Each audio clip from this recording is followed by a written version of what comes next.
Welcome to another Coaster Cav video. Six Flags Magic Mountain is home to the most roller coasters in the world, with 20, and hopefully one more where the Golden Bear Theater once stood. On top of the vast roller coaster collection, they have a good variety of flat rides like Chrisanity and Lex Luthor's Drop of Doom, as well as a couple of water rides and a dark ride. In total, they have 43 total rides, and I'll be ranking my top 15 today. Let me know if you agree with me, or have something I didn't include in the comments. Also be sure to support my channel by liking this video. First off, I'm a huge adrenaline junkie and roller coaster enthusiast, so anything with a lot of airtime, extreme forces, or just a wild ride, I'll be ranking higher. While I mostly enjoy roller coasters, Magic Mountain has some fun thrill rides I find amazing. I would like to start with a couple of honorable mentions. With Justice League Battle for Metropolis, the Sally Shooting Dark Ride is a very well themed with a fun story, but there's not enough variation for me that I would want to ride it most times I'm at the park. However, it is great in the summer to cool down in the best AC at the park. Secondly, Superman Escape from Krypton is a fun ride with a great view, but the launch isn't quite forceful enough, and it's a bit of a quick ride that doesn't do much in my opinion. Therefore, those are the two that I'm excluding from my list. Also, there is Gold Rusher. It doesn't do too much, but it is a fun one to see the whole mountain. Now let's get into the countdown. At number 15, we have Ninja. This ride is the best aero-suspended swinging roller coaster I've ever been on, and has the best whippy turn over the water. Its downfall is definitely the lift hill to finish off the ride, but its use of terrain and swinging is done amazingly. I wish I could have gotten on Big Bad Wolf at Busch Gardens Williamsburg to compare this, since that looks amazing, and I would have loved to have got on it. At number 14, I have Revolution. I'm a sucker for the circular loops that Schwarzkopf used on these classic loopers, with this one having the first modern loop. I love its use of the terrain and how it navigates its way through the trees. It may not be the most intense, but it is a fun roller coaster to get the whole family going upside down, and way better than when I grew up, with it having both a lap bar and over-the-shoulder restraint. At number 13, we have my first flat ride of the list with Lex Luthor's Drop of Doom.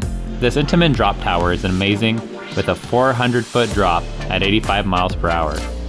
It's always a great view of the park, and the drop is pretty forceful. However, it's a bit quick, and has a similar issue as Superman, with being too quick, but this has the upper edge for me, since it duels with Superman, shake the tower, and make it all the more terrifying as you're so high up swaying side to side. At number 12, we have Scream. This Bolliger and Mabillard, or B&M, floorless coaster is a lot of fun despite all the hate it gets. It's a bit rough on the first drop, and after the vertical loop, but its layout is very flowy from element to element and gives decent airtime and positive G-force throughout. It may not be a standout among a stacked lineup, but it's a great ride to enjoy that's usually a short wait if Twisted Colossus has too long a line.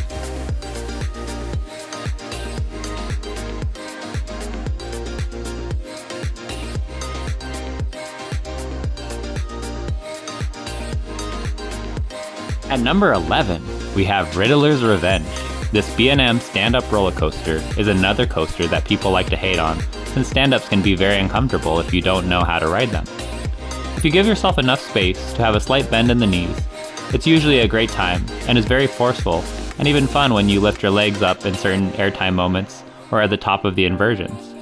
I'm sure that's why B&M ended up making Pipeline, the surf coaster, at SeaWorld Orlando, to help make that sensation happen without thinking, and even accentuate it.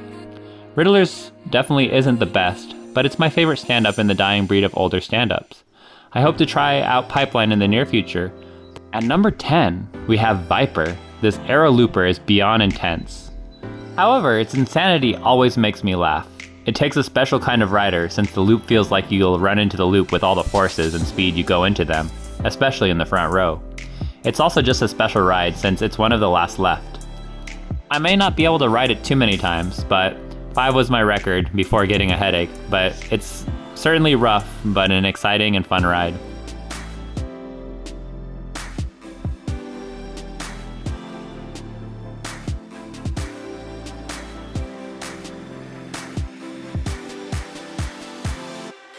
At number 9, we have Chrisanity. These Zamperla giant discoveries are quite amazing with a huge 175-foot arm with a max speed of 70 miles per hour, giving some forceful swings and even feels like it inverts at its highest swings. The airtime is amazing, and it's a really fun ride. I just wish the restraints were more comfortable. At number 8, we have West Coast Racers. This Premier Rides launch roller coaster is fun, but nothing special in my opinion. You may get a duel every time, unlike Twisted Colossus, but it doesn't feel like a special duel, and is lacking something special that makes you feel good to win the duel. Also, the uncomfortable collars add some discomfort to my collarbones. It would be a fun ride otherwise, but it's just not a great ride. Number 7, we have Batman the Ride. This may be small, but has a kick to it and never disappoints. It usually has a shorter line and just makes me happy. It may be a clone, but it's one of the better ones with a beautiful queue that was sadly messed up when they rerouted it for the Wonder Woman ride.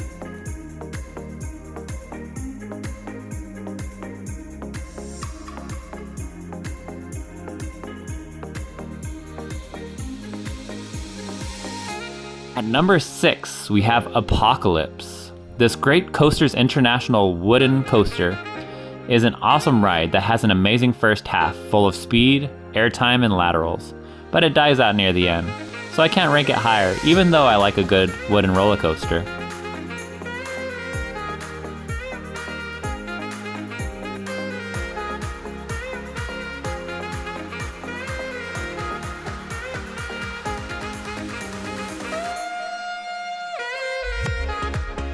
At number 5, we have Full Throttle.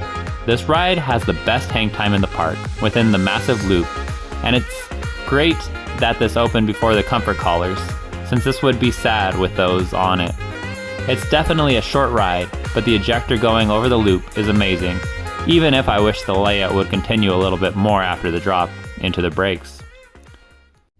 Number 4, we have Wonder Woman, Flight of Courage. This Rocky Mountain Construction, or RMC, Raptor is the superior of this longer layout, with a snappier layout and a fun wave turn to end the ride. The airtime and fun turnarounds make this a standout in the park for me. It definitely has a very small capacity, which makes it a longer line, but I definitely try to get on this early so I can enjoy all the airtime this has and all the fun, excitement.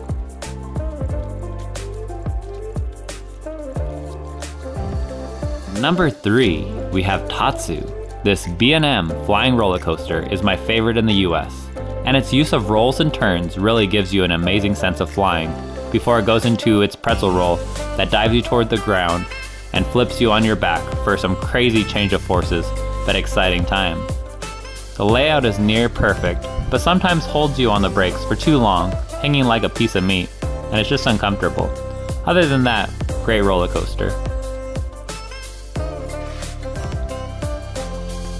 At number 2, we have Twisted Colossus. This RMC hybrid coaster transformed the former wooden roller coaster Colossus into an airtime machine with amazing dueling elements like the Top Gun stall and high 5 wave turn, which I think are amazing. Getting to go through 2 different layouts is even better, giving a super long ride that's accentuated with dueling. However, it's unfortunate you cannot always get a duel, so hopefully they require putting items into free lockers before riding in the future, like how Wonder Woman Flight of Courage does. If they do something like this, we'll definitely get a lot more duels. At number 1 is one of my favorite coasters, X2. This aerodynamics 4th dimension coaster was ahead of its time, and I'm happy to have this rare model at my home park, and the only one in the US. Its first drop makes me so happy, facing straight down towards the ground until you flip at the last minute. It's insane airtime hills that flip you as you go through them for a super unique experience, and all the insanity of being tossed around like a rag doll, and it makes it all the more extreme and standout attraction at this park. I hope you enjoyed this video. Let me know what your top 15 at the park is. Video couldn't have been made without Airtime's Thrills raw footage and Six Flags. And give me a like if you loved or hated my rankings. This has been Coaster Kev, and I'm coasting out.